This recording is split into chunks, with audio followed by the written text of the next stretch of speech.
ওয়া আকামুস সালাহ, নিয়মিত 5 ওয়াক্ত নামাজ পড়ে। কয়টা হলো? দুইটা। 3 নাম্বার ওয়া আনফাকু মিম্মা রাযাকনাহুম সিররাও ওয়া আলানিয়া, যারা গোপনে প্রকাশ্যে আমার দেয়া রিজিক থেকে দান করে, সদকা করে। ইয়ারজুনা তিজারাতাল লান তাবুর, তারা এমন একটা ব্যবসার আশা করে যে ব্যবসায় কোনো লস নাই, শুধু লাভ আর লাভ, যে ব্যবসা কখনো ধ্বংস হবে না, এই ব্যবসা লাভ আর লাভ। তো আল্লাহ বলেন কি লাভ? লিউয়াফিয়াহুম উজুরহুম, যাতে আল্লাহ তাদেরকে পরিপূর্ণ প্রতিদান দান করেন, এটা 1 নাম্বার। 2, ওয়ায়াজিদাহুম মিন ফাদলি, আর যেন আল্লাহ তাদের মর্যাদা আপন অনুগ্রহে আল্লাহ তাআলা যেন তাদের মর্যাদা বাড়ায়। ইয়াজিদাহুম, যেন তাদেরকে আল্লাহ বাড়িয়ে দেয়, মিন ফাদলিহি, তার অনুগ্রহ। তো আল্লাহ তাআলা এই 3 গুণওয়ালা ব্যক্তিকে তার অনুগ্রহ, তার নেয়ামত, আল্লাহর দেওয়া মর্যাদা দুনিয়াতেও বাড়াবেন, আখিরাতেও বাড়াবেন। যারা তেলাওয়াত করবে, 5 ওয়াক্ত নামাজ পড়বে, আর আল্লাহর দেওয়া রিজিক থেকে কিছু আপনি যতটুকু পারেন সদকা করবেন নিয়মিত, তাহলে একটা হলো আল্লাহ পরিপূর্ণ প্রতিদান দিবেন। 2 নাম্বার, আল্লাহর অনুগ্রহ আল্লাহ আপনারে বাড়ায়া দিবে, সেটা দুনিয়াতেও দিবেন, আখিরাতেও দিবেন। তাহলে আবার আসি, রমজান মাস কোরআন নাজিলের মাস। প্রতিদিন তো কোরআন পড়বই কিছু, কিন্তু রমজানে তেলাওয়াতের মাত্রা আরো বাড়িয়ে দিবে। আল্লাহ তৌফিক দান করেন।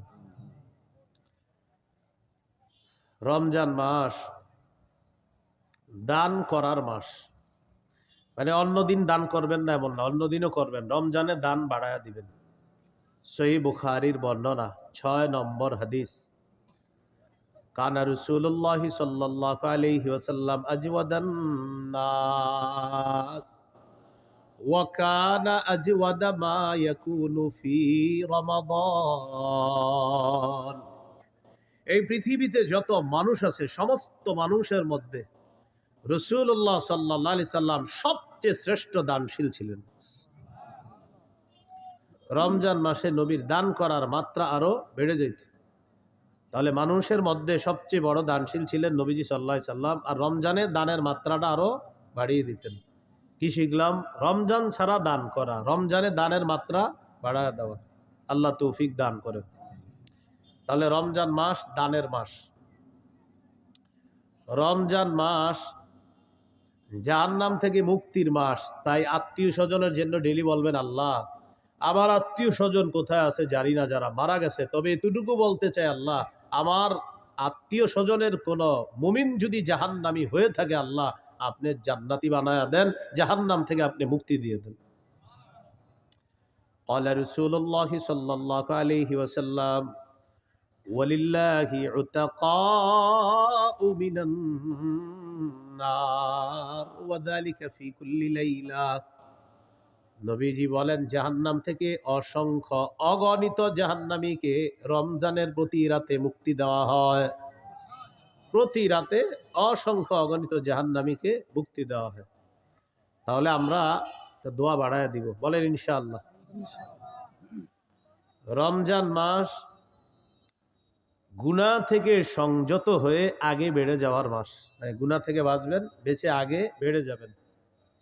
নাসাইর বর্ণনা 2106, 2109 হাদিসগুলোতে আসছে নাসাই।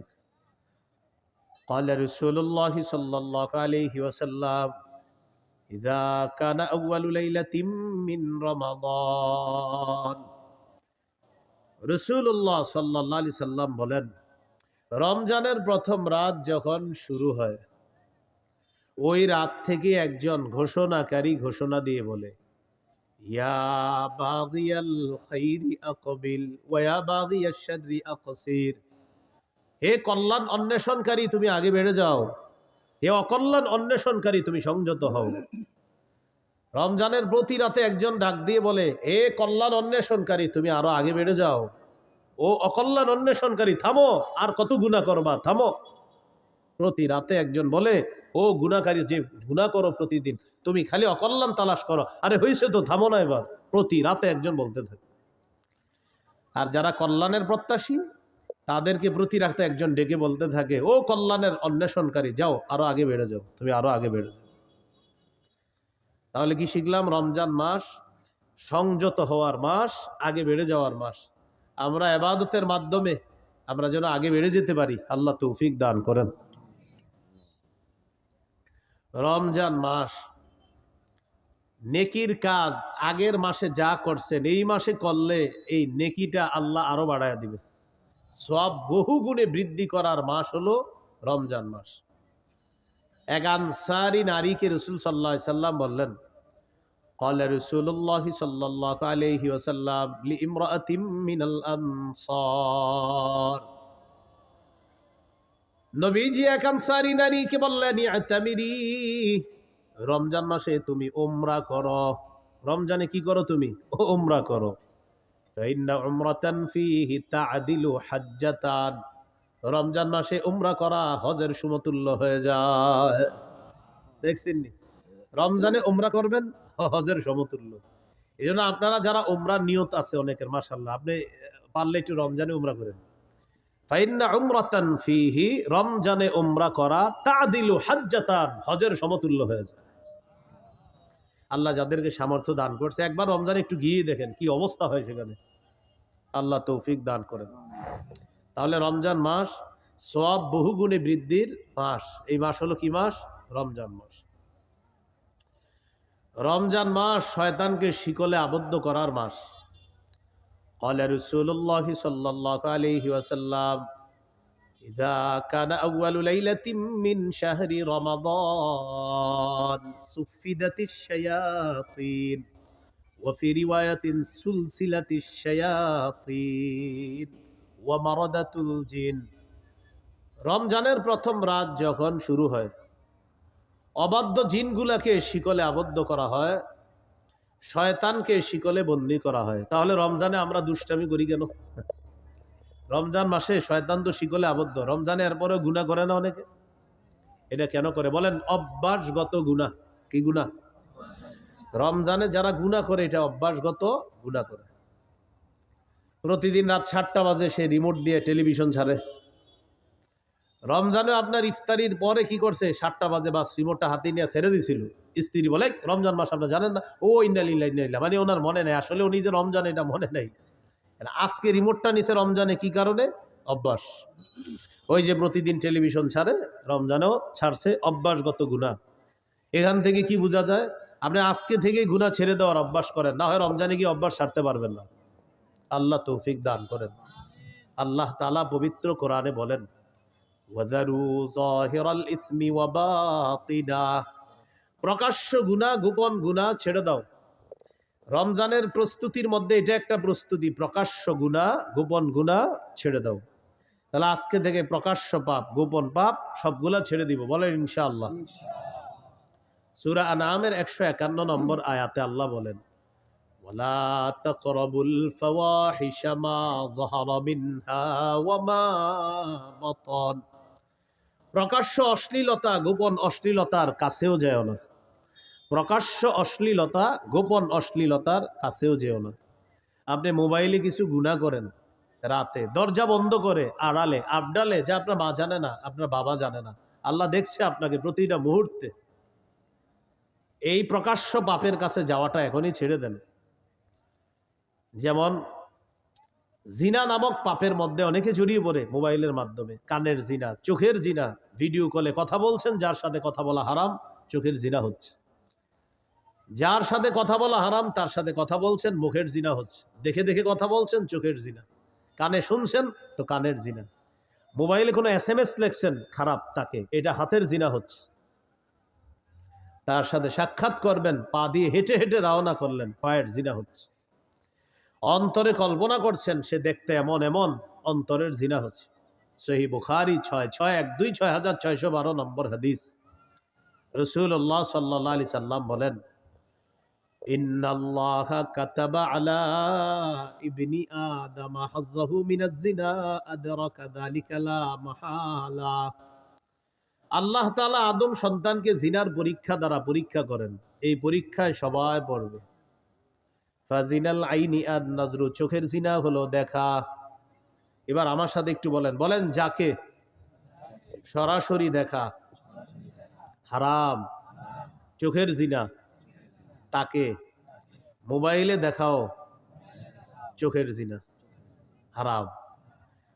যুবক ভাইয়েরা একটু আওয়াজ দিয়ে বললেন, যাকে সরাসরি দেখা হারাম তাকে মোবাইলে দেখা, যাকে সরাসরি দেখলে চোখের জিনা হয় তাকে মোবাইলে দেখলেও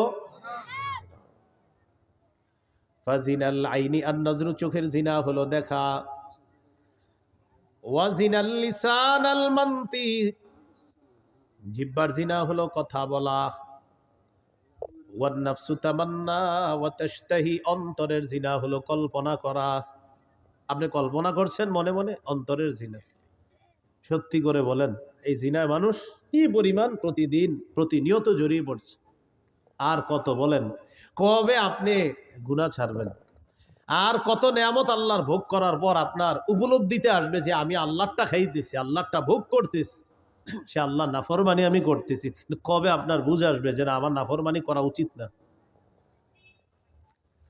আল্লাহ বলতেছেন গুনাহ ছেড়ে দাও, প্রকাশ্য গুনাহ, গোপন গুনাহ। আল্লাহ বলতেছেন পাপের কাছে যাও না, অশ্লীলতার কাছে যেও না। সূরা বানী ইসরাঈল 31 নম্বর আয়াতে বললেন, ওয়ালা তাকরাবুজ জিনা, বান্দা জিনার কাছেও যাও না। বলেন নাই জিনা কইরো না, বলছে জিনার কাছেও যাও না। এই আয়াতের ব্যাখ্যায় মুফাসসিরিন কেরাম বলেন, মা ইউকাররিবু ইলা জিনা, যা জিনা পর্যন্ত বান্দাকে পৌঁছে দেয় এটার কাছে যাওয়া যাবে না। বান্দাকে যে জিনিস জিনা পর্যন্ত পৌঁছে দেয় এটার কাছে বান্দা যাওয়া যাবে না। এই জন্য ভাইয়েরা, স্মার্টফোন ব্যবহার করলে যার বেশিরভাগ অংশ আপনার গুনাহ হয়, তো আপনি না করাই উত্তম। যদি স্মার্টফোন ব্যবহারে এমন হয় বিষয়টা যে আপনি 90% গুনাহ শুধু এটা দিয়ে করতেছেন আর 10% আপনি ভালো কাজ করেন, সেক্ষেত্রে আপনারাই বলেন কি হুজুর 90 ভাগ গুনাহ করে এটা দিয়ে। যদি এমনটা হয় তো আপনি স্মার্টফোন কিভাবে ব্যবহার করেন বলেন? কারণ আপনি তো 90 ভাগ গুনাহ এটা দিয়ে করতেছেন। কোনো আলেম আপনাকে ডাইরেক্ট এটা বলবে না যে তুমি ব্যবহার করবা না, কিন্তু আলেম বলবে তোমার যদি এটা দিয়ে সারাক্ষণ গুনাহ হয় তাহলে তো তুমি এটা ব্যবহার করবা। তো 90 ভাগ গুনাহ যেটা দিয়ে করতেছেন আপনি, না আপনি এটা ব্যবহার করতে পারছেন না। আপনি আপনার অফিসিয়াল কাজগুলা করেন, করে এটা রেখে দেন, কেউ আপনাকে না করবে না, কিন্তু আপনি এটা দিয়া পুরা দুনিয়ার সব গুনাহ আপনি পকেটের মধ্যে নিয়ে ঘুরতেছেন, তখন ওলামায়ে কেরাম আপনাকে বলবে না তুমি এটা ব্যবহার করবে না। সত্যি করে বলেন, স্মার্টফোন দিয়ে কি গুনাহ হয় মানুষের? যদি বেশিরভাগ গুনাহ হয়, আপনার গুনার অংশ হয়, সেক্ষেত্রে মুফতিয়ানে কেরাম আপনাকে বলবে তুমি এটা চালাও না। তো আমি বলছিলাম গুনাহ ছাড়ার অভ্যাস করেন। রমজান মাস অভ্যাসগত গুনাহটা যেন রমজানে আমাদের না হয়। সামনের রমজানটাকে চ্যালেঞ্জ হিসাবে নেন যে ইনশাআল্লাহ এবার আমি গুনাহ মুক্তভাবে রমজানকে স্বাগত জানাবো, আর রমজানেও আমি পরিপূর্ণ সগীরা কবিরা গুনাহ থেকে যথাসাধ্য চেষ্টা করব গুনাহ থেকে বেঁচে থাকার জন্য ইনশাআল্লাহ। আল্লাহ তৌফিক দান করেন। তাহলে শয়তান কোথায় বন্দী থাকে রমজানে? শিকলে। গুনাহ করি কেন? অভ্যাসগত গুনাহ। তাই কি করতে হবে? গুনাহ ছেড়ে দিতে হবে, গুনাহের কাছেও যাওয়া যাবে না। আল্লাহ পাপ থেকে বেঁচে থাকার তৌফিক দান করেন। রমজান মাসের একটা রাত আছে, এই রাতটা 1000 মাসের চাইতে উত্তম। সূরা কদরের 3 থেকে 5 নম্বর আয়াতে আল্লাহ বলেন, লাইলাতুল কদরি খায়রুম মিন আলফি শাহ। লাইলাতুল কদর, কদরের রাতটা, খায়রুম মিন আলফি শাহ, 1000 মাসের চাইতে উত্তম। কয় হাজার মাসের চাইতে? 21, 23, 25, 27, 29, 5টা বেজর রাতে ঘুমাবিনি না, সারা রাত ইবাদত করার চেষ্টা করবেন। 27কে কেন্দ্র করে অপেক্ষা থাকেন না, 21 ইবাদত করবেন, 23তম রজনীতে ইবাদত করবেন, 25তম রজনীতে ইবাদত করবেন, 27, 29তম রজনীতে ইবাদত করবেন। বুখারীতে ইবনে আব্বাসের একটা রিওয়ায়াত আছে, উনি বলেন 24তম রজনীতেও লাইলাতুল কদর হতে পারে। বুখারীর বর্ণনা। কত? 24তম। এই বর্ণনা দেখার পর আমার নিজস্ব উপলব্ধি কি জানেন? শেষের দশকে জোর বেজোর বুঝি না, পুরা 10টা রাতই ইবাদতে কাটানো। শেষের দশক পুরা ইবাদতে কাটান। এর সহজ সিস্টেম, এতেকাফে বসে যান। এতেকাফে বসে যান, বাস শেষ দশক, শেষ 10 রাতটা আপনি শুধু ইবাদতে কাটাবেন। এর সহজ উপায় কি? এতেকাফে যদি বসে যান তখন তো আপনি সারাক্ষণ ইবাদতে আছেন। সুবহানাল্লাহ। এই জন্য যারা এতেকাফে বসে তারা তো লাইলাতুল কদর পেয়েই যেগুলো। তো যাই হোক, এই রমজানটা শেষের দশকটা একদম মনোযোগ সহকারে প্রতিদিন ইবাদত করবেন, প্রতি রাত বেশি থেকে বেশি ইবাদত করবেন। আল্লাহ তৌফিক দান করেন। এরপরেও যেন বেজর রাত্রিগুলো একটাও আমাদের মিস না হয়। মনে থাকবে তো ইনশাআল্লাহ? আল্লাহ তৌফিক দান করেন। এই হলো রমজান মাসের গুরুত্ব। এখন আমরা জানবো রোজার গুরুত্ব। রোজা রোজা সিয়াম। সৌমের আবিধানিক অর্থ হলো আল ইমতিনা, বিরত থাকা। সৌমের আবিধানিক অর্থ হলো বিরত থাকা। কথা না বলাকেও সৌম বলা হয়। কথা না বলাকেও কি বলা হয় ভাই? কথা না বলা কাকে বলে দেখেন তো আমার দিকে তাকান। এই যে কথা বললাম না, চুপচাপ থাকলাম, এটাকেও কি বলা হয়? সৌম বলা হয়। পেরেশান হেন না, হ্যাঁ? ফ্যান খুঁজতেছেন, পেরেশান হেন না, সমস্যা নেই। হ্যাঁ, আমার গরম দেখে উনি পেরেশান যে ফ্যান লাগবে না, ফ্যান লাগবে না। এটা হয় এই মুহূর্তগুলো আপনার, হঠাৎ গরম হঠাৎ ঠান্ডা। কিছুদিন পরে হয়তো গরমকাল আল্লাহ তাআলা দিয়ে দিবেন। সৌমের আবিধানিক অর্থ আল ইমতিনা, বিরত থাকা। সৌমের আরেকটা আবিধানিক অর্থ হলো কথা বলা থেকে বিরত থাকা। এইটা আমাদের দেশে যদি আইন করা যাইত, রমজানে কথা না বলা, খুব ভালো হইতো। এমনি রোজা রাখে না খায়া, কিন্তু জিহ্বা বন্ধ রাখে না। মানে জিহ্বাকে খানা থেকে বন্ধ রাখলেও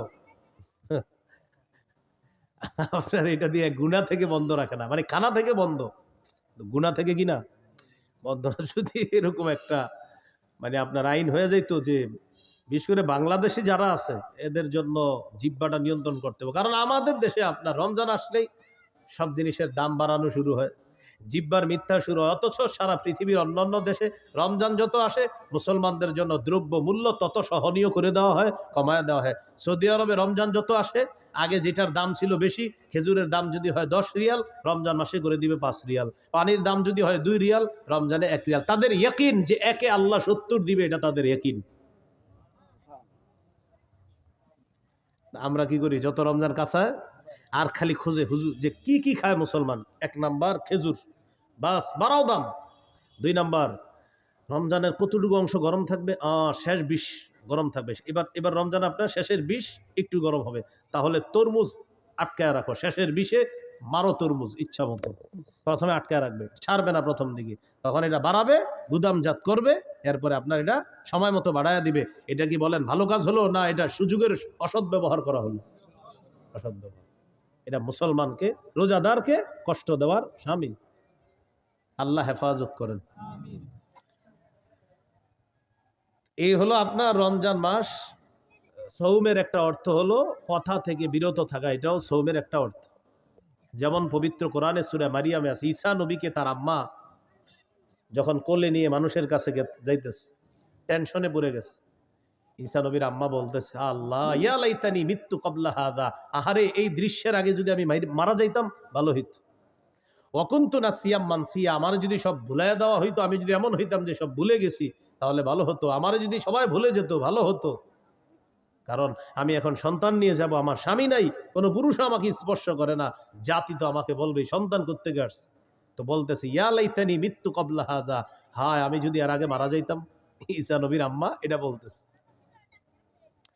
তো আল্লাহ তাআলা ঈসা নবীর আম্মাকে বললেন, فَإِمَّا تَرَيِنَّ مِنَ الْبَشَرِ أَحَدًا فَقُولِي إِنِّي نَذَرْتُ لِلرَّحْمَنِ صَوْمًا فَلَنْ أُكَلِّمَ الْيَوْمَ إِنسِيًّا। তুমি যদি মানুষের মধ্যে কাউকে দেখো, তোমার ডিস্টার্ব করতে পারে মানুষ, তখন তুমি বলবা ইন্নী নাযারতু লিররহমানি সাওমা, আমি কথা না বলার মানত করেছি, আমি রহমানের জন্য কথা না বলার মানত করেছি। এই যে সৌমা, সৌমা মানে কথা না বলার মানত করা। তাহলে সৌমের একটা অর্থ কি? কথা না বলা। ফালান উকাল্লিমাল ইয়াউমা ইনসিয়া, আজ আমি কিছুতেই কার সাথে কথা বলবো না, কোনো মানুষের সাথে কথা বলবো না। মাহফিল হইতেছে নাকি? আর একটা কিসের আওয়াজ? কিছু ব্যস্তেছে মনে হয় কেউ মাইক দিয়া। নিষেধ করেন তো, এরকম না আপনাদের মাইক, মাহফিলের পাশে মাইক বাজবে কেন? তো আল্লাহ তাআলা বললেন, মারিয়াম তুমি কোনো পুরুষকে যখন দেখবা, মানুষকে দেখার পর বলবা আমি রহমানের জন্য কথা না বলার মানত করেছি, আমি কারোর সাথে কথা বলবো না। খুব মন দিয়ে শুনবেন, বুঝাইতে চাইলাম সৌমের একটা অর্থ হলো কথা বলা থেকে বিরত থাকা। তো আমি বলতেছিলাম রমজান মাসে জিহ্বাটারে বিরত রাখার খুব চেষ্টা করা। কেন? একটু বুঝেন। হাদিসে আসছে রাসূল সাল্লাল্লাহু আলাইহি সাল্লাম বলেছেন, সিয়াম হলো ঢাল, যতক্ষণ এই ঢালটাকে ছিদ্র না করা হবে। বলেন তো সিয়াম কি? ঢাল, জাহান্নাম থেকে বাঁচার ঢাল। এটাকে যতক্ষণ কি না করা হবে, ছিদ্র। রোজা নামক ঢাল ছিদ্র হয় দুটি অপরাধে। কয় অপরাধে? মিথ্যা এবং গীবত। এখন আপনারা বলেন মিথ্যা গীবত হয় কি দিয়ে? জিহ্বা দিয়ে। তাহলে রমজানের রোজাটা হলো ঢাল, ততক্ষণ যতক্ষণ এটাকে ছিদ্র না করা হবে। রমজান নামক রোজা বা রমজানের মাসের যে রোজা, এই রোজা নামক ঢালটা ছিদ্র হয় দুটি অপরাধে। একটি হলো মিথ্যা বলা, আরেকটি হলো গীবত করা। মিথ্যা এবং গীবত হয় জিহ্বা নামক অঙ্গের মাধ্যমে। তাই আজকে থেকে চেষ্টা করা আমরা জিহ্বাকে নিয়ন্ত্রণ করা, এটার মাধ্যমে যেন আমাদের রোজাগুলা ছিদ্র না হয়, যথাসাধ্য চেষ্টা করা। আল্লাহ হেফাজত করুন। তাহলে এবার আপনারা বলেন রোজা ছিদ্র হয় কয় অপরাধে? কি কি? মিথ্যা আর গীবত হয় কোন অঙ্গের মাধ্যমে? তাহলে জিহ্বাকে এখন থেকেই সংযত করা, নিয়ন্ত্রণ করা। আল্লাহ তৌফিক দান করেন। তিরমিজির হাদিস 2406 নম্বর হাদিস, 2406। এই হাদিসের বর্ণনাকারী উকবা ইবনে আমের রাদিয়াল্লাহু তাআলা আনহু, তিনি রাসূল সাল্লাল্লাহু আলাইহি সাল্লামকে প্রশ্ন করলেন, মান নাজাতু ইয়া রাসূলুল্লাহ, ওগো আল্লাহর রাসূল, মুক্তির উপায় কি আমি আপনার কাছে জানতে চাই। রাসূলুল্লাহ সাল্লাল্লাহু আলাইহি সাল্লাম বললেন, মুক্তির উপায় তিনটি। ভাই মুক্তির উপায় কয়টি? তিনটি। এক নাম্বার, আমসিক আলাইকা লিসানাক, তুমি তোমার জবান সংযত রাখবা, জিহ্বা সংযত রাখবা। এটা মুক্তির এক নাম্বার উপায়। এখান থেকে বোঝা যায় জিহ্বা আপনাকে বিপদে ফেলবে। নবী বললেন মুক্তির এক নাম্বার উপায় জবান নিয়ন্ত্রণ করবা। দুই নাম্বার, ওয়ালিয়াসাকা বাইতুকা, তোমার ঘর যেন তোমার জন্য প্রশস্ত হয়। এটার উদ্দেশ্য হলো আপনি কাজ শেষ করে তাড়াতাড়ি বাসায় চলে যাবেন। 6টা বাজে বাসায় যাওয়ার কথা, আপনি রাত 10টা 11টা বাজছে এখনো বাসায় যান না। স্ত্রী ফোন দিয়েছে, কি ব্যাপার, 6টায় বাসায় আসার কথা, সর্বোচ্চ 6:30 7টা বাজতে পারে, আপনি এখনো আসেন নাই কেন? বন্ধুদের সাথে আছি। না, বন্ধুদের সাথে থাকা যাবে না। আপনার কাজ শেষ, বাসা, বাসা থেকে বের হয়েছেন কাজ, হয়তো কাজে নয়তো বাসা, নয়তো বাসা নয়তো কাজে, অন্য কোথাও থাকবেন না। নবী বলেন মুক্তির 2 নম্বর উপায় বাসায় থাকো। কেন? কারণ বাহিরে যেই গুনাহগুলো আপনি করবেন, আপনার স্ত্রী সন্তান মা বাবার সামনে সেগুলা মন চাইলেও করতে পারবেন না। তাই নবী বললেন মুক্তির 2 নম্বর উপায় বাসায় থাকো। ওয়ালিয়াসাকা বাইতুকা, ঘর যেন তোমার জন্য প্রশস্ত হয়। তাহলে কি শিখলাম? আড্ডাবাজি করা যাবে না। 3 নাম্বার, ওয়াবকি আলা খাতিআতিক, তুমি তোমার গুনাহের জন্য কান্নাকাটি করো। তুমি তোমার গুনাহের জন্য কান্নাকাটি করো। তাহলে এখানে মুক্তির 3টা উপায়। 1 নাম্বার, জিহ্বা সংযত রাখা, জবান সংযত করা। বলেন তো রোজা নামক ঢাল ছিদ্র হয় কয় অপরাধে? কি কি? মিথ্যা গীবত হয় কি দিয়ে? নবী মুক্তির উপায় বলছে কয়টা? এর মধ্যে 1 নাম্বার কি নিয়ন্ত্রণ করা? জিহ্বা। তিরমিজির হাদিস 2407 নম্বর হাদিস, 2407। এই হাদিসের মধ্যে আসছে, ক্বালা রাসূলুল্লাহ সাল্লাল্লাহু আলাইহি ওয়াসাল্লাম, ইযা আসবাহা ইবনু আদম ফাইন্নাল আ'যাআ কুল্লাহা তুকাফফিরুল লিসান, ইত্তাকিল্লাহা ফীনা ফাইন্নামা নাহনু বিকা ফাইন ইসতাকামতা ইসতাকামনা ওয়া ইন ওয়াজাজতা ইওয়াজাজনা। আদম সন্তান যখন সকালে ঘুম থেকে ওঠে, আমরা যখন আগামীকাল সকালে ঘুম থেকে উঠব, আমার আপনার সমস্ত অঙ্গ প্রত্যঙ্গগুলা জিহ্বাকে ডাক দেয়। কাকে? জিহ্বাকে ডেকে বলে ইত্তাকিল্লাহা ফীনা, ও জিহ্বা আমাদের ব্যাপারে আল্লাহকে ভয় করো। পা জিহ্বাকে ডাক দেয়, হাত জিহ্বাকে ডাক দেয়, নাক জিহ্বাকে ডাক দেয়, চোখ জিহ্বাকে ডাক দেয়, কান জিহ্বাকে ডেকে বলে ও জিহ্বা আমাদের ব্যাপারে আল্লাহকে ভয় করো। ফাইন্নামা নাহনু বিকা, কারণ আমরা তোমার মাধ্যমে নিয়ন্ত্রিত। জিহ্বাকে বলে সবাই। ফাইন ইসতাকামতা ইসতাকামনা, জিহ্বা তুমি যদি সোজা থাকো আমরাও সোজা থাকবো, ঠিক থাকবো। ওয়া ইন ইওয়াজাজতা ইওয়াজাজনা, জিহ্বা তুমি যদি বাঁকা হয়ে যাও আমরাও বাঁকা হয়ে যাব। তাহলে বলেন তো রোজা নামক ঢাল ছিদ্র হয় কয় অপরাধে? কি কি? মিথ্যা গীবত হয় কোন অঙ্গ দিয়ে? জিহ্বা দিয়ে। সমস্ত অঙ্গ প্রত্যঙ্গ কাকে বস মানে? জিহ্বা। জিহ্বা বস সবার, এই জন্য এটা নিয়ন্ত্রণ করেন না। তিরমিজির হাদিস 2408 নম্বর হাদিস, قال رسول الله صلى الله عليه وسلم من يتكفل لي ما بين لحييه وما بين رجليه أتكفل له بالجنة রাসূলুল্লাহ সাল্লাল্লাহু আলাইহি সাল্লাম বলেন, আমার কোন উম্মত যদি দুটি অঙ্গের নিশ্চয়তা আমাকে দিতে পারে যে সে জিহ্বা দিয়ে গুনাহ করে না আর লজ্জাস্থান দিয়ে গুনাহ করে না, দুই চোয়ালের মাঝের অঙ্গ তথা জিহ্বা, দুই রানের মাঝের অঙ্গ তথা লজ্জাস্থান, এই দুটি অঙ্গ দিয়ে সে গুনাহ না করার নিশ্চয়তা যদি আমাকে দিতে পারে, আমি নবী তাকে জান্নাতে নেওয়ার জিম্মাদার হয়ে যাব। তিরমিজির হাদিস 2409 2409 قال رسول الله صلى الله عليه وسلم من وقاه الله شر ما بين لحييه وما بين رجليه دخل الجنة রাসূলুল্লাহ সাল্লাল্লাহু আলাইহি ওয়াসাল্লাম বলেন, আল্লাহ তাআলা যদি কোনো ব্যক্তিকে জিহ্বা এবং লজ্জাস্থানের গুনাহ থেকে হেফাজত করে, অনিষ্টতা থেকে হেফাজত করে, আল্লাহ তাআলা যদি আমাকে আপনাকে জিহ্বা এবং লজ্জাস্থানের অনিষ্টতা থেকে হেফাজত করে, বাঁচায়, নবী বলেন সে মরবে, দাখালাল জান্নাহ, জান্নাতে প্রবেশ করবে। আল্লাহর কাছে বলে, আল্লাহ জিহ্বার অপরাধ থেকে বাঁচান, লজ্জাস্থানের অপরাধ থেকে আমাকে বাঁচান, বলেন আমিন। তিরমিজির হাদিস 2410 নম্বর হাদিস। এই হাদিসের বর্ণনাকারী সুফিয়ান রাদিয়াল্লাহু তাআলা তিনি রাসূলুল্লাহ সাল্লাল্লাহু আলাইহি ওয়াসাল্লামকে বললেন, হাদ্দিসনি বিআমরিন আ'তাসিমু বিহি ইয়া রাসূলুল্লাহ, হুজুর আমাকে এমন কিছু বলেন যেটা আমি মজবুত ভাবে আঁকড়ে ধরবো, এমন কিছু আমাকে বলেন। ফাকালা রাসূলুল্লাহ সাল্লাল্লাহু আলাইহি ওয়াসাল্লাম, কুর রাব্বিয়াল্লাহ সুম্মা ইসতাকিম, তুমি বলো আমার রব আল্লাহ, এটার উপর অটল থাকবা। বলেন রব্বি আল্লাহ, বলেন আবার রব্বি আল্লাহ, আল্লাহ আমার রব বা আমার রব আল্লাহ। নবীজি বললেন তুমি এই কথাটা বেশি বেশি বলবা আর এটার উপর অটল থাকবা যে আমার রব আল্লাহ, আমার রব আল্লাহ, রব্বি আল্লাহ, আমার রব আল্লাহ। এর মানে হলো লা ইলাহা ইল্লাল্লাহ, আরো যত কিছু আছে এগুলা বেশি বেশি বলা, মানে আপনি স্বীকৃতি দেওয়া আমার রব আল্লাহ, এই কথার উপর অটল থাকা। এবার সাহাবী গুরুত্বপূর্ণ একটা প্রশ্ন করলেন রাসূল সাল্লাল্লাহু আলাইহি সাল্লামকে, মা আখওয়াফু মা তাখাফু আলাইয়া ইয়া রাসূলুল্লাহ, হুজুর আমার জন্য সবচেয়ে বিপজ্জনক আপনি কি মনে করেন? নবীজিকে প্রশ্ন করলেন, ইয়া রাসূলুল্লাহ আমার জন্য সবচেয়ে বিপজ্জনক বিষয় কোনটি আপনি মনে করেন, আপনার কাছে জানতে চাই। ফাখাযা বিলিসানি নাফসিহি, নবী নিজের জিহ্বা মুবারক ধরে বললেন, হাযা, এটা, হাযা, এটা। নবী নিজের জিহ্বা ধরে বললেন, এটা, এটা তোমার জন্য সবচেয়ে বিপজ্জনক মনে করি। কেমন যেন আমাকে আপনাকে সকলকে এটা দ্বারা আল্লাহ রাসূল হুঁশিয়ার বাণী দিচ্ছেন।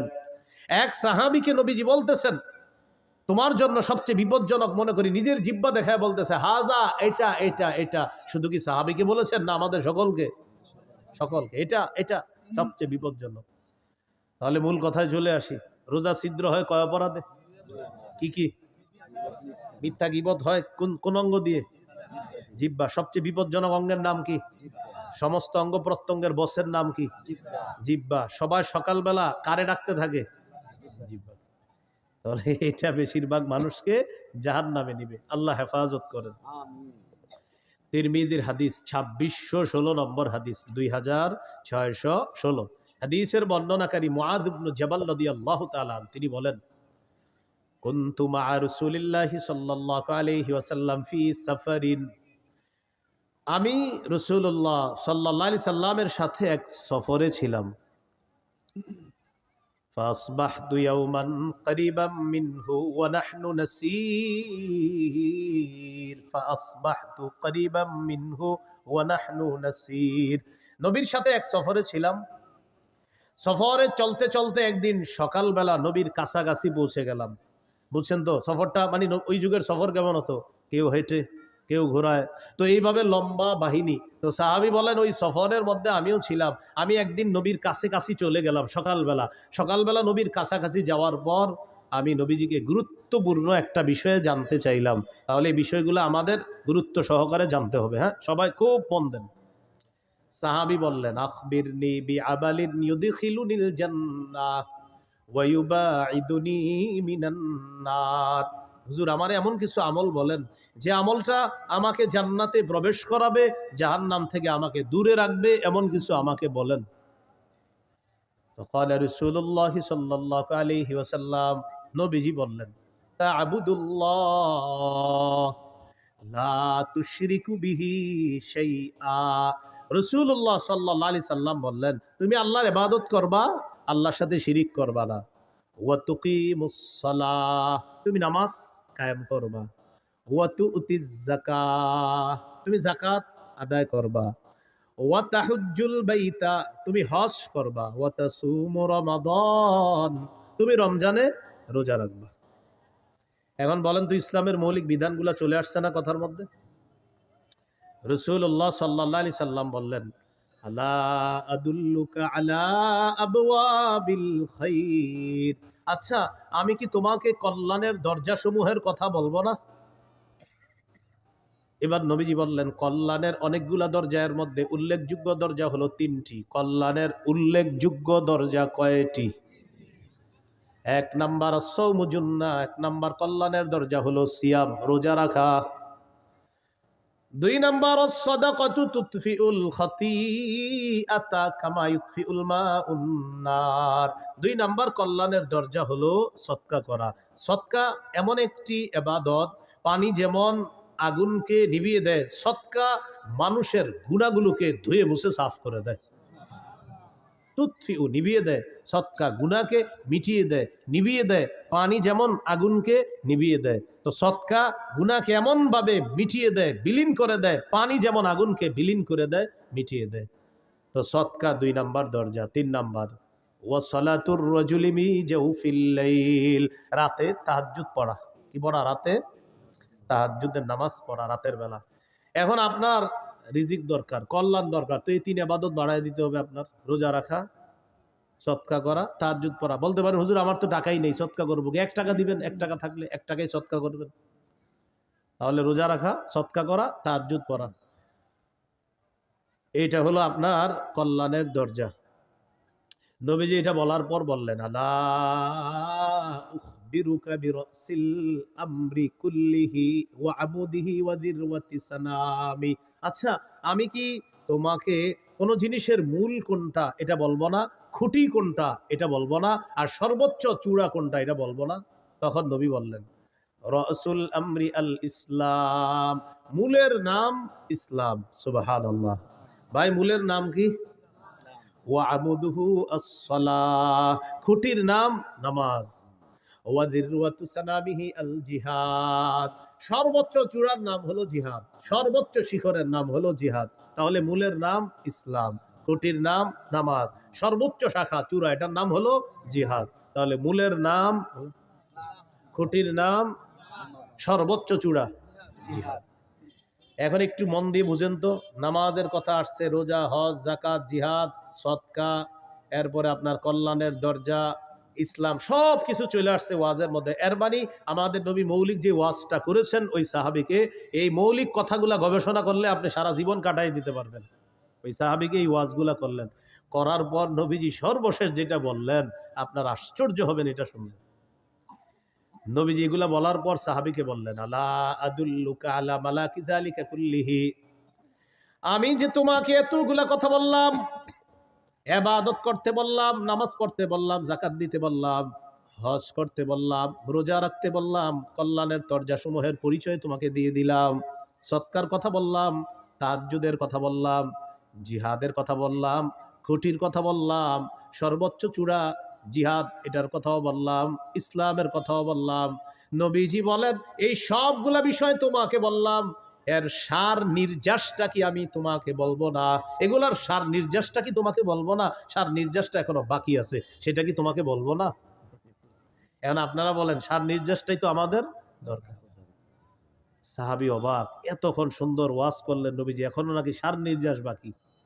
তো নবী সার নির্যাস বলার সময় বললেন, আখাযা বিল ইনসানিহি, জিহ্বা ধরলেন, ধরার পর বললেন, মুআজ কুফা আলাইকা হাজা, এটা নিয়ন্ত্রণ করো, উপরের সব ওয়াজ ঠিক থাকবে। এটা নিয়ন্ত্রণ করো, সব ঠিক থাকবে। মানুষ জিব্বার মাধ্যমে তার আমলগুলো নষ্ট করে দেয়, সব বরবাদ করে দেয়। রাতে তাহাজ্জুদ পড়ছে 3টার দিকে, কয়টা? তো পাশাপাশি 2জন হাঁটে সকালে। তো আমি ওনারে খালি বলি, আপনার বিড়ালটা 3টা বাজে এত ডিস্টার্ব করে ওনারে। উনি আমার একদিন বলে, আচ্ছা 3টায় ডেলি আপনারে ডিস্টার্ব করে কেন? তা আমি বললাম 3টায় তাহাজ্জুদ পড়ি তো, এই জন্য বিড়ালটা ওই সময় আমার ডিস্টার্ব। মানে আমার এতদিন বিড়াল বলার মাকসাদ হলো ওনারা জানানো আমি যে 3টায় তাহাজ্জুদ পড়ি। আসলে ওনার বিড়াল ডিস্টার্ব করে এটা আমার মূল উদ্দেশ্য না। উদ্দেশ্য উনি আমারে বলবে যে আচ্ছা বিড়ালটা 3টায় ডিস্টার্ব করে কেন আপনার? 3টা একেও না, 59ও না, 2টা, কিন্তু আপনার 3টায় ডেলি ডিস্টার্ব করে কেন? আসলে ভাইজান আমি 3টায় তাহাজ্জুদ পড়ি তো, এই জন্য ডিস্টার্ব করে। উদ্দেশ্য আমি তাকে জানানো যে আমি যে তাহাজ্জুদ পড়ি, জিব্বা রাতের আমলগুলা সব বরবাদ করে দিল। ভাই কথা বুঝে আসছেনি? তো নবীজি বললেন সব ঠিক থাকবে, এইটা ঠিক রাখো। এটা সাহাবী প্রশ্ন করলেন, ইন্না লামুআখাযুনা বিমা নাতাকাল্লামু বিহি ইয়া রাসূলুল্লাহ। ইয়া রাসূলুল্লাহ, জিহ্বার অপরাধেও কি আমাদেরকে পাকড়াও করা হবে, ধরা হবে? আপনার কাছে জানতে চাই। নবীজি বললেন, হাল ইয়াকুব্বুন নাসা ফিন-নারি আলা ওয়ুজুহিহিম আও আলা মানাখিরিহিম ইল্লা হাসাইদু আলসিনাতিহিম। বেশিরভাগ মানুষের মাথাটা নিচের দিকে, পাগুলা উপরের দিকে দিয়ে জাহান্নামে সাকে নিক্ষেপ করা হবে শুধু তার জিহ্বার কর্তৃত ফসলের কারণে, জিহ্বার অপরাধের কারণে তাকে জাহান্নামে নিক্ষেপ করা হবে, শুধুমাত্র জিহ্বার অপরাধে। তাহলে বলেন বেশিরভাগ মানুষ জাহান্নামে যাবে কোন অঙ্গের অপরাধে? রোজা ছিদ্র হয় কয় অপরাধে? কি কি? মিথ্যা গীবত হয় কোন অঙ্গ দিয়ে? জিহ্বার কারণে বেশিরভাগ মানুষ কোথায় যাবে? নবী বললেন জাহান্নাম থেকে বাঁচার ঢাল হলো রোজা। রোজা ছিদ্র হয় মিথ্যা আর গীবতের মাধ্যমে, মিথ্যা গীবত হয় জিহ্বা দিয়ে। নবী বলেন জিহ্বার কারণে বেশিরভাগ মানুষ জাহান্নামে যায়। আল্লাহ আমাদেরকে হেফাজত করেন। তাহলে জিহ্বার গুনাহ থেকে বাঁচবো তো ইনশাআল্লাহ। এই হলো সৌমের আবিধানিক অর্থ। মনে আছে না? মনে নাই? সৌমের আবিধানিক অর্থ কি? বিরত থাকা। আর আরেকটা হলো বললাম কথা বলা থেকে বিরত থাকাকেও সৌম বলা হয়। ছিদ্র হয়ে যাবে। পারিভাষিক অর্থ আল ইমসাক আনিল মুফাত্তিরাতিস সালাস ওয়া হিয়া আত-তাআম ওয়াশ-শারাব ওয়াল-জিমা। 3টি জিনিস থেকে বিরত থাকার নাম মৌলিকভাবে সিয়াম। খানা পান করা, স্ত্রী সহবাস থেকে বিরত থাকা, এটার নাম হলো সিয়াম। এটা পারিভাষিক অর্থ। রমজানের রোজা যে ফরজ করা হয়েছে 4টি ধাপে ফরজ করা হয়েছে। কয় ধাপে? বাস একটু যদি আপনারা মন দিয়ে শোনেন আশা করি বিষয়গুলো ক্লিয়ার ভাবে বুঝে আসবে। একটু আমার সাথে বলেন। বলেন অভ্যাস, আদেশ, ফরজ, তবে একটু ছাড়। বলেন 4 নাম্বার ফরজ, কোনো ছাড় নাই। আবার 1 নাম্বার, বলেন 1 নম্বর অভ্যাস, 2 আদেশ, 3 ফরজ, তবে ধনীদের জন্য ছাড় ছিল। বলেন ধনীদের জন্য। 4 নাম্বার, বলেন 4 নাম্বার ধনী গরিব সবার উপর ফরজ, কোনো ছাড় নাই। এই 4টি ধাপে রমজানের রোজা ফরজ করা হয়েছে। 1 নাম্বার অভ্যাস, তিরমিজির হাদিস, 761 নম্বর হাদিস। আবু যর গিফারি রাদিয়াল্লাহু তাআলা আনহুকে রাসূলুল্লাহ সাল্লাল্লাহু আলাইহি সাল্লাম বলেন, আবু যর, ইযা সুমতা মিনাশ শাহরি সালাসাতা আইয়াম, তুমি যদি প্রত্যেক মাসে 3টি রোজা থাকতে চাও, ফাসুম সালাসা আশরাতা ওয়া আরবাআ আশরাতা ওয়া খামসা আশরাতা, তুমি যদি প্রতি মাসে 3টি রোজা রাখতে চাও তাহলে 13, 14, 15 রাখবা। যদি চাও তাহলে রাখবা। অভ্যাস, চাইলে রাখতে পারো। তাহলে প্রথমে নবী অভ্যাস করাইলেন সাহাবায়ে কেরামকে যে তুমি যদি 3টা রোজা রাখতেই চাওই মাসে তাহলে 13, 14, 15 আরবি মাসের এই রোজাগুলা রাখবা।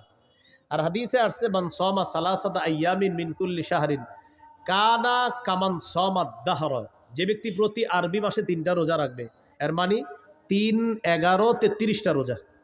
প্রতি আরবি মাসে 3টা রোজা। মা বোনদেরকে এই কথাগুলো বললেন, তারা এই রোজাগুলো রাখতে খুব আগ্রহী। পুরুষরা হয়তো কাজ টাজ করে, অনেকে রাখে না। প্রতি আরবি মাসে 3টা রোজা যদি রাখে কেউ, তাহলে 3, 11 কয়টা হয়? 33টা। এই 3, 11, 33টা রোজা, প্রতি আরবি মাসে 3টা রোজা যদি কেউ রাখে, কানা কামান সামাদ দাহর, সে কেমন যেন সারা বছর রোজা রাখে। যদি এই অফারটা রমজান মাসের পরে শাওয়াল মাসেও আছে। রাসূলুল্লাহ সাল্লাল্লাহু আলাইহি সাল্লাম বলেন, মান সামা রমাদান, যে ব্যক্তি রমজানের পুরা রমজান রোজা রাখলো, সুম্মা আতবাহু সিত্তাম মিন শাওয়াল, এরপরে শাওয়ালের 6টা রোজা রাখবে, কানাকা সিয়ামিদ দাহরি কুল্লি, সে যেন সারা বছর রোজা রাখলো। তাহলে একটা হলো 11 মাস, 3, 11, 33টা, এটা একটা অফার আছে। আর একটা হলো শাওয়ালের 6টা রোজা, ওইটাও একটা অফার আছে। তো যাই হোক, আমাদের মূল আলোচনা ছিল 1 নাম্বার অভ্যাস। নবীজি অভ্যাস করেছে, চাইলে 3টা রোজা আরবি মাসে রাখতে পারো। 2 নাম্বার কি ছিল? আদেশ। সহিহ বুখারীর 2002 নম্বর হাদিস, আয়েশা সিদ্দিকা রাদিয়াল্লাহু তাআলা আনহার বর্ণনা, তিনি বলেন, কানা ইয়াউমু আশুরা, আশুরার দিনটা এমন ছিল, তাসুমুহু কুরাইশুন ফিল জাহিলিয়াহ, জাহিলি যুগে কুরাইশরা মুহররমের 10 তারিখে রোজা রাখত। ওয়া কানা রাসূলুল্লাহি সাল্লাল্লাহু আলাইহি ওয়াসাল্লাম ইয়াসুমু, নবীজিও মুহররমের 10 তারিখে রোজা রাখতেন। খুব বুঝেন, জাহিলি যুগে কুরাইশরা মুহররমের 10 তারিখে রোজা রাখত। আমাদের নবীজি সাল্লাল্লাহু আলাইহি সাল্লাম তিনিও রোজা রাখতেন। কবে? মুহররমের 10 তারিখ। ফালাম্মা কাদিমাল মাদিনা, নবীজি যখন মদিনা আসলেন, আসার পর দেখে ইহুদিরা মুহররমের 10 তারিখে রোজা রাখে। ফাকাল রাসূলুল্লাহ সাল্লাল্লাহু আলাইহি ওয়াসাল্লাম, নবীজি বলেন, আচ্ছা তোমরা আজকে রোজা রাখো কেন মুহররমের 10 তারিখে? ইহুদিরা জবাব দিল, হাদা ইয়াউমুন নাজ্জাল্লাহু ফীহি মূসা, এটা এমন একটা দিন যেই দিনে আল্লাহ মুসা নবীকে ফেরাউনের বাহিনী থেকে মুক্তি দিয়েছিলেন। ফাসামাহু শুকরান লিল্লাহ, মুসা নবী শুকরিয়া আদায় করার জন্য মুহররমের 10 তারিখে রোজা রাখছে। আমরা তার অনুসরণে মুহররমের 10 তারিখে রোজা রাখি। কাদের বক্তব্য? ইহুদিদের। আমাদের নবীজি বললেন, মুসা নবীর অনুসরণ করা বা তাকে মহাব্বত করার ক্ষেত্রে তোমাদের চেয়ে বেশি দাবিদার, হকদার আমরা। সুবহানাল্লাহ। মুসা নবীকে অনুসরণ করার ক্ষেত্রে আমরা বেশি হকদার, মুসা নবীর সুন্নাহ পালন করার ক্ষেত্রে আমরা বেশি হকদার, মুসা নবীকে ভালোবাসার ক্ষেত্রে আমি আর আমার উম্মত বেশি হকদার। মুসলমান যারা, নবীজি গুরুত্ব দিয়ে মুহররমের 10 তারিখে রোজা রাখা শুরু করলেন। সাহাবীদেরকে আমারও বিসিয়ামিহি আদেশ করলেন, এখন থেকে মুহররমের 10 তারিখে তোমরাও রোজা রাখবা। অন্য বর্ণনায় আসে মুহররমের 10 তারিখে তোমরা রাখবা, যেহেতু ইহুদিরা রাখে তোমরা আগে পরে একটা রাখবা, হয়তো 9-10 রাখো, না হয় 10-11 রাখো, তাদের বিরোধিতা করো। বুঝে আসছিনি? তাহলে এটা কি অভ্যাস না হুকুম? তাহলে 1 নাম্বার ছিল অভ্যাস, 2 নাম্বার হুকুম, আমারও বিসিয়ামিহি, এই মুহররমের 10 তারিখে রোজাটা রাখো তোমরা। 3 নাম্বার ফরজ, তবে একটু ছাড়। কাদের জন্য? ধনীদের জন্য। সূরা বাকারার 183 নম্বর আয়াতে আল্লাহ বলেন, ইয়া আইয়ুহাল্লাযীনা আমানু কুতিবা আলাইকুমুস সিয়াম, হে ঈমানদারগণ, তোমাদের উপর সিয়াম ফরজ করা হয়েছে। কামা কুতিবা আলাল্লাযীনা মিন ক্বাবলিকুম লাআল্লাকুম তাত্তাকুন, যেমনি ভাবে পূর্ববর্তীদের উপর সিয়াম ফরজ করা হয়েছে। তাহলে এবার সিয়াম ফরজ করা হয়ে গেল। তবে পরের আয়াতে আল্লাহ বলেন, ওয়া আলাল্লাযীনা ইউতীকুনাহু ফিদিয়াতুন তাআমু মিসকিন, সম্পদশালী মানুষের মধ্যে যাদের জন্য রোজা রাখতে কষ্ট হয়, সম্পদশালীদের মধ্যে যাদের জন্য রোজা রাখতে কি হয়? কষ্ট হয়, তারা চাইলে রোজা না রেখে ফিদিয়াতুন, একটা ফিদিয়া আদায় করে দিবে। তাআমু মিসকিন, অসহায় মিসকিনদেরকে একদিন খাওয়ায়া দিবে। তাহলে 3 নাম্বার ফরজ রোজা। তবে ধনী মানুষ যারা, তারা যদি রোজা রাখতে কষ্ট হয়, তাহলে একটা রোজার বিনিময়ে একজন মিসকিনকে খাওয়ায়া দিবে ফিদিয়া হিসাবে। এটা ছিল 3 নাম্বার ফরজ, তবে একটু ছাড়।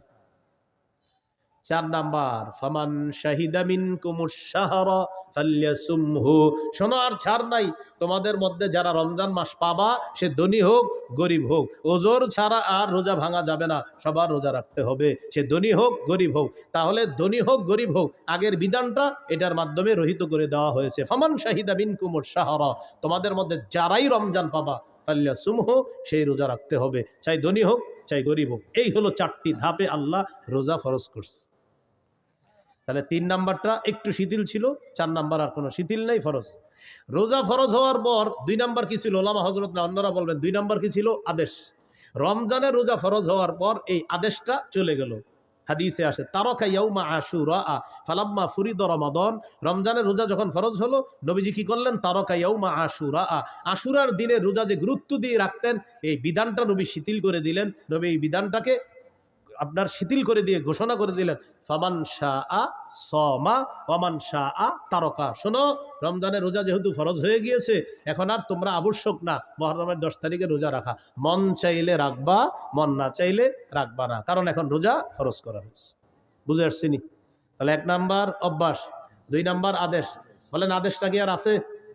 কিসের মাধ্যমে এটা রহিত? ফরজের মাধ্যমে। হ্যাঁ, 3 নাম্বার ফরজ একটু শিথিল ছিল কাদের জন্য? ধনীদের জন্য। 4 নাম্বার কোনো শিথিলতা নাই, ধনী গরিব সবাই রাখতে হবে, তবে অসুস্থ অথবা সফরে থাকলে সেটা মাসালা ভিন্ন। ফামান কানা মিনকুম মারিদান, তোমাদের মধ্যে কেউ যদি অসুস্থ থাকে, আও আলা সাফার, অথবা সফরে থাকে, আর এই কারণে যদি সে রোজা রাখতে না পারে, ফাইদ্দাতুম মিন আইয়ামিন উখর, গনে গনে রেখে দিবে, পরে রোজাগুলা আদায় করে নিবে। এখানে একটা মাসালা, আমাদের মা বোনরা সহ অসুস্থতার কারণে যারাই রোজা রাখতে না পারে রমজান মাস, কথার কথা আমাদের কোনো বোন মা অসুস্থতার কারণে তিনি 4টি 5টি 6টি রোজা রাখতে পারে নাই, এখন তিনি রমজানের পরে কি মাস? আরবি শাওয়াল মাস। শাওয়ালের ফজিলত চায়, আবার ভাঙতি রোজাগুলাও আদায় করবে।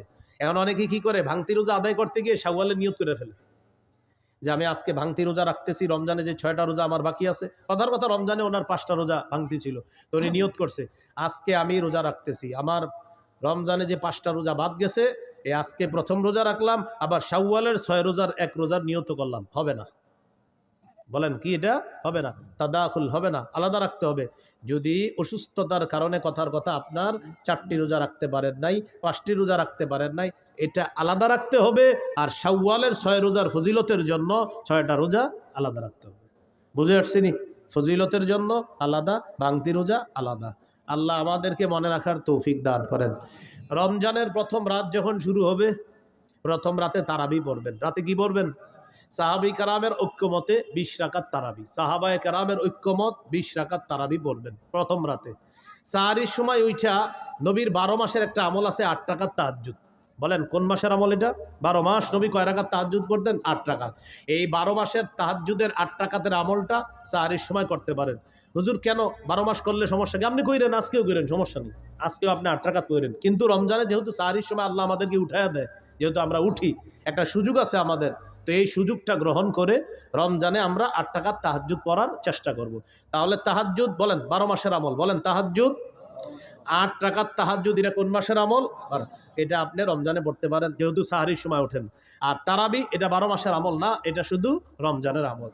তাহলে তারাবি 20 রাকাত পড়বেন সাহাবায়ে কেরামের ঐক্যমতে। হাফেজ সাহেব যারা আছি আমরা একটু ধীরস্থিরভাবে তারাবিতে তেলাওয়াত করব, যেন মুসল্লিরা তেলাওয়াতগুলা বুঝতে পারে। দ্রুত আমরা তেলাওয়াত করব না, খুব সুন্দরভাবে আমরা তেলাওয়াত করব।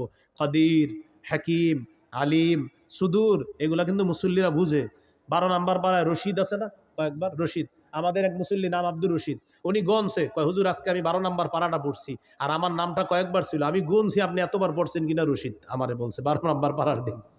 একদম পুরো আব্দুর রশিদ ভাই এখন আছে লালবাগে, উনি 12 নাম্বার পাড়ার দিন আমার 1 বছর বলছে। এখন আমি ওই মসজিদে না, আরেক মসজিদে দাঁড়াই পড়াই, তো যে ওখানে যখন পড়াইতাম লালবাগে আপনার আমলিগুলা এসি মসজিদ, তো ওখানে আব্দুর রশিদ ভাই আছে একজন, তো উনি ওনার নাম যেহেতু আব্দুর রশিদ, তো 12 নাম্বার পাড়ায় রশিদ আছে কয়েকবার, তো উনি গুনে রাখছে যে উনি 12 নাম্বার পাড়াটা পড়ছে, আর গুনে রাখছে রশিদ।